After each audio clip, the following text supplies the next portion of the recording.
More than 13,000 American paratroopers dropped into Normandy ahead of D-Day.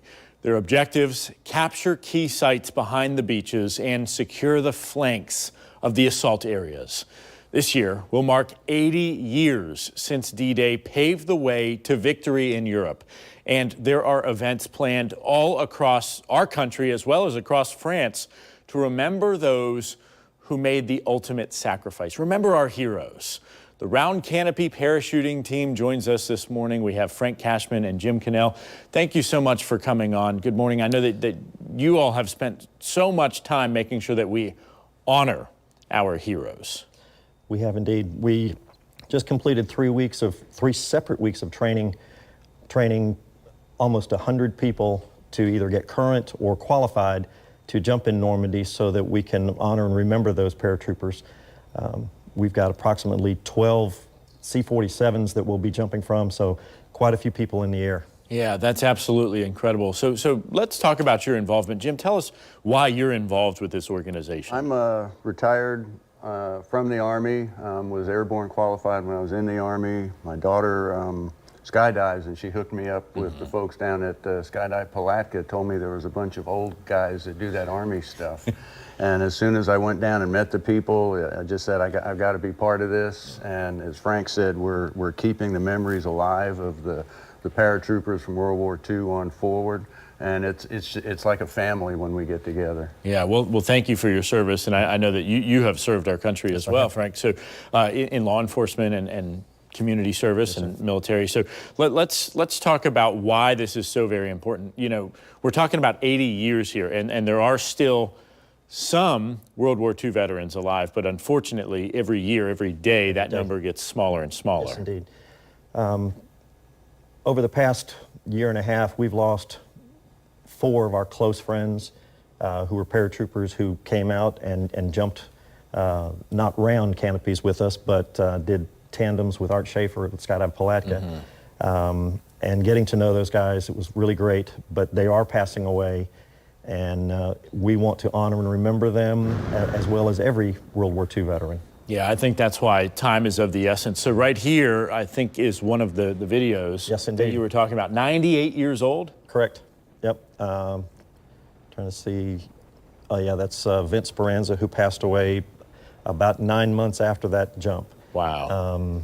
He's in Bastogne and has a heck of a story about being in Bastogne, carrying beer in his helmet to an injured comrade in the hospital. So those are the stories that we're losing, and why it's important for us to get those stories so that we can pass them on and remember those guys. And you're having fun doing it too, Jim, right? I mean, yeah, as I said, it's like a family reunion when we get the people together on the airfield, and we're all looking forward to being in France together. And it's amazing how the French people in Normandy celebrate D-Day also. I jumped in for the 75th anniversary, and I was just in awe of how the French people dress up in period costumes and celebrate that event the way they do. Yeah, such a big turning point there. What does it mean to jump? I mean, there's going to be so many people that haven't done it before that are going to be jumping in June. What does that mean to each and every one of them? Well, it's exhilarating, obviously, to begin with. But when you get on the ground and you realize that where you are standing this year, it'll be 80 years prior, a World War II paratrooper may have been standing in your exact footsteps. And to look at the tree lines and know that there was possibly someone trying to kill you behind every tree, that it really hits you. It brings back the emotions. So it's a good thing to honor them and remember them, and it's just a lot of fun to take care of. And I know it's easy to get emotional. So let's talk about this. Maybe not everybody is ready to jump out of a plane, but what else can people do to get involved with your great organization? Well, we have non-jumpers, people who come in and just assist us running our events. There's all kinds of small jobs that have to be done, logistics, moving parachutes once they get once we jump them, they've got to go over to the rigger's tent, and just a lot of menial tasks that need to be done that help us. We also do water jumps and have to have people that help us with boats and things like that. So there's quite a bit that can be done. So. And the important thing to point out, it's not everybody that's just been in the military. It's not just for military veterans. It's for everybody. Civilians, just the spectrum of folks we have covers everyone. People who never jumped before, historians that want to get what it feels like to get out under a round canopy.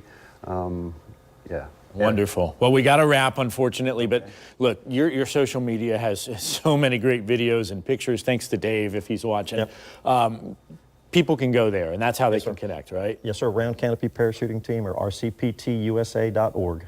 All right. Awesome. Well, thank you both, and be safe out there. I know that you're doing great work, but be safe. Thank you so much, and appreciate your service as well.